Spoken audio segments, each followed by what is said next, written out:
அனைவருக்கும் வணக்கம். இப்போ நம்ம பார்க்க போகிறது ஒரு 7 ஏக்கர் விவசாய நிலம் தான்.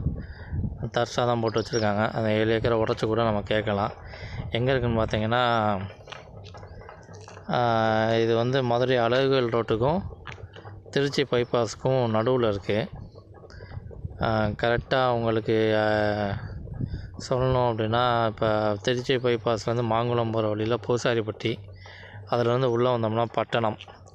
இல்லை அப்படின்னா இப்போ புதுசாக இப்போ நம்ம அழகுவேல் ரோட்டில் அருமனூர் விளக்கில் இருந்து புதுசாக போகிற பைபாஸில் ஏறினோம் அப்படின்னா, அங்கேருந்து வரும்போது அயலாங்குடியிலேருந்து நமக்கு பட்டணம்ன்ற ஏரியா. உள்ள ஒரு பெரிய மீன் பண்ணை வச்சுருக்காங்க. இடம் சூப்பராக இருக்குது, நல்ல லொக்கேஷனு. விவசாயம் பண்ணுறதுக்கு, ஒரு ஃபார்ம்லேண்ட் போடுறதுக்கு அருமையான இடம். இடத்த பார்ப்போம். இப்போ இந்த இடத்துக்கு நமக்கு மாட்டுத்தாவணிலேருந்து பஸ் இருக்குது, மினி பஸ். அந்த போது பாருங்கள், மினி பஸ். அந்த மீன் பண்ணை, அதான் மீன் பண்ணை.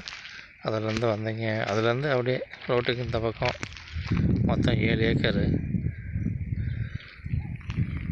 நடுவில் இந்த ரோடு ஒன்று போகுது.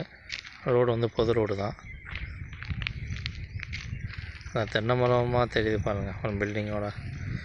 அதுதான் இவரோட பால் பண்ணையா, பிடிஆர் பழனிவேல் தியாகராஜன் அவரோட பால் பண்ணையா. சுற்றி தோப்பை சுற்றி உங்களுக்கு தேக்கு மரம் வச்சுருக்காங்க. தர்சாதான் கிடக்குது இப்போதைக்கு இடங்கள் எல்லாம். சுற்றி இந்த தேக்கு மரம் ஃபுல்லாக வச்சுருக்காங்க. மொத்தம் 7 ஏக்கர் நல்ல சமமான இடம், சதுரமாக இருக்குது. விவசாயம் பண்ணுறதுக்கு இது ஒரு நல்ல ஏரியா.